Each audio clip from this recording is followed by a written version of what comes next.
अमर रहे, बाबा साहब अमर रहे। सत्ता भाजपा की नहीं है, सत्ता अमीरों की है, धीरूभाई अंबानी की है, इन लोगों की सत्ता है। ईडी काम कर रही थी तो आपके अमित शाह के बेटे इतने दिन में अमीर कैसे हो गए?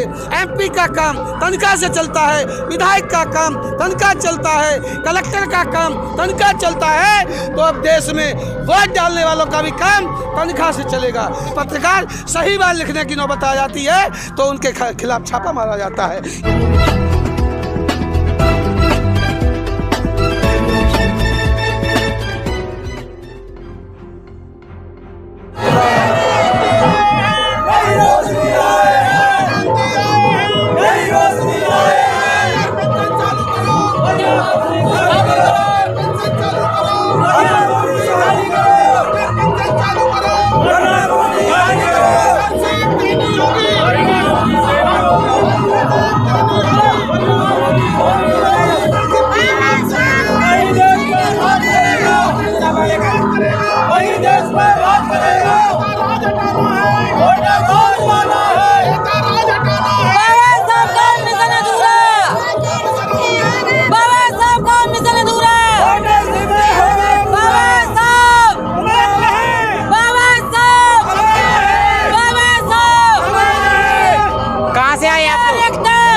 मेरा उर्मिला भारतीय ग्राम टेंडोली जिला मैनपुरी राज्य उत्तर प्रदेश है। क्या क्या जन समस्या लेकर आज आप लोग दिल्ली आए हैं? मैं आपके आज बाबा साहब के 75वें गणतंत्र दिवस पे आए हुए हैं और मेरी मांग है एमपी एमएलए विधायक सांसद सब हमारे वोट से तनख्वाह लेते हैं तो वोटरों को भी तनख्वाह चाहिए। पर बड़ी बड़ी सीटों की बात करें, बड़े बड़े पदों की बात करें, वहाँ पर बहुजन समाज का कोई भी पद नहीं है। इसलिए नहीं है क्योंकि दलित अभी हमारा एकत्रित नहीं है। अब हमारा दलित भी जाग रहा है, हमारा समाज भी जाग रहा है, वोटर भी जाग रहा है। तो आगे चल के अरे अब हम सब लोग जाग रहे हैं क्यों कि वहाँ का सारा काम कैसे चलता है। कहाँ जाग रहे हैं आप लोग? जाग रहे होते तो आज बड़े बड़े पदों पर आप। अरे अब जागने वाले हैं। अब यहाँ पर देखो कहाँ दिल्ली से आए, बिहार से आए, पटना से आए, कहीं से आए, तो इसलिए अब जागने वाले हैं। क्यों कि आज के समय में सारा काम पैसे से चलता है, पैसा ही सब कुछ है। और अगर विधायक जी, सांसद जी, मुख्यमंत्री, प्रधानमंत्री अगर वेतन लेंगे हमारे वोट से तो वोट में भी उनका क्या पैसा लेना पड़ेगा। 14 अप्रैल को जागते हैं आप लोग, 6 दिसंबर को आप लोग जागते, 23 सितंबर को आप लोग जागते, बाकी की कहीं जागरूकता नजर नहीं आती है। अरे जागरूकता अब आएगी अब। क्यों कि अब सबसे ज्यादा शोषण हो रहा है सरकार में। सभी सरकारें आती और जाती रहती हैं, लेकिन दलितों का, बाबा साहब का जो इन्होंने उनका पूरा जीवन दांव पे लगाया, उसके बाद भी उनको नहीं भूल रहे। उन्होंने संविधान लिखा है, उन्हीं की वजह से आज हम सब लोग जमीन पे हैं, क्योंकि उन्होंने सब कुछ किया है, लेकिन उनके संविधान को ही नहीं मान रहे हैं ये लोग। तो इसलिए संविधान को बचाने के लिए हम लोग आगे अब लड़ाई लड़ रहे हैं, क्योंकि वहाँ से यहाँ तक पैदल लेके आए। और अब जब तक हम लोगों की शांत तभी है जब संविधान को आगे बढ़ाएंगे और बढ़ाएंगे। इसीलिए हम सब लोग सीधे कहते हैं बाबा साहब अमर रहे, बाबा साहब अमर रहे, बाबा साहब का मिशन अधूरा होगा पूरा। पर नारे लगाने से मिशन पूरा नहीं होगा। अरे सर नारे लगाने से भी हो रहा, क्योंकि उनका अब पब्लिक जागेगी तभी जब पब्लिक के कानों में आवाज जाएगी। और ये गुरु मंत्र है, ये उनका नारे लगाने का, जैसे गुरु मंत्र से ही सब कुछ होता है। अभी आपको सांप काट ले तो वो उनका गुरु मंत्र से ही सांप उतारे जाते, सांप का जड़ उतारते मंत्र से ही है। तो ये मंत्र है हम लोगों का कि बाबा साहब का मिशन अधूरा और वोटर सिर्फ से होगा पूरा। जी आप कहाँ से आए थे? ये उत्तर प्रदेश के लोग हैं जी।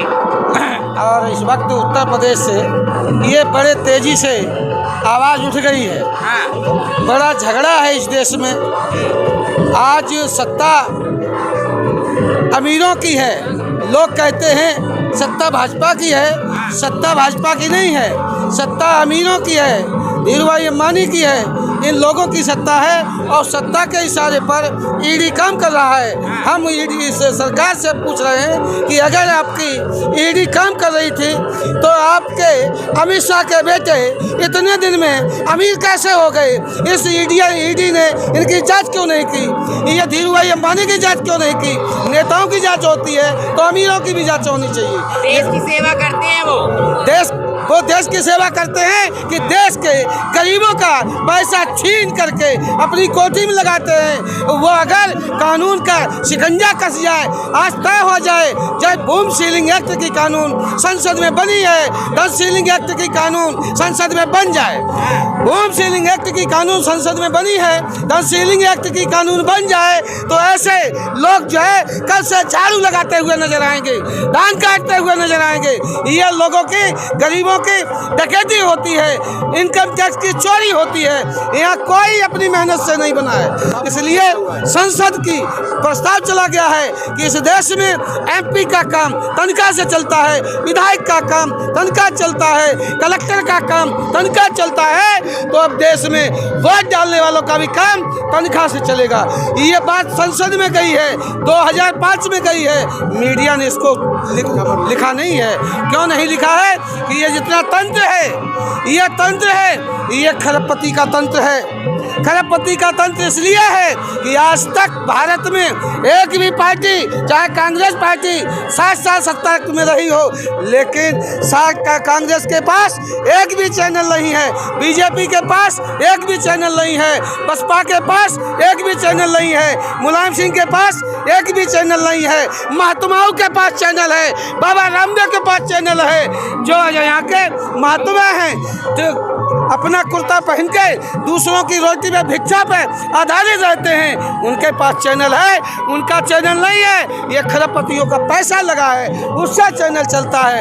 एक व्यक्ति धीरूभाई अंबानी के बाद रवि रुइया नाम के व्यक्ति हैं, उनके भारत में 24 चैनल हैं।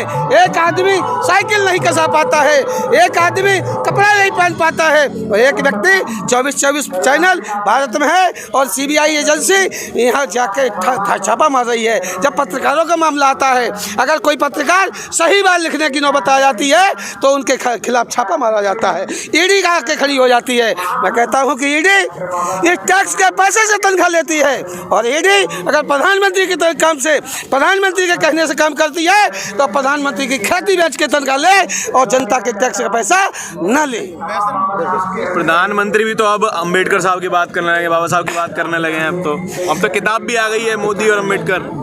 बाबा साहब ऐसी बूटी हैं, हाँ, बाबा साहब दुनिया में ऐसी बूटी हैं जिन लोगों ने इनकी मूर्ति को तोड़ने का काम किया है, वही लोग आज वो मूर्ति लगाते नजर आ रहे हैं, लेकिन वो मूर्ति नहीं लगा रहे हैं। इस देश के समाज के जो दलित पिछड़ा समाज है, उसके पेट में छुरी भोंकने का काम करते हैं, जानबूझ के ऐसा ही करते हैं। क्योंकि आपका बच्चा कोई खिलाने लगे और दूसरा है उसकी जेब काट के भाग जाए, तो ये जेब कटे हैं।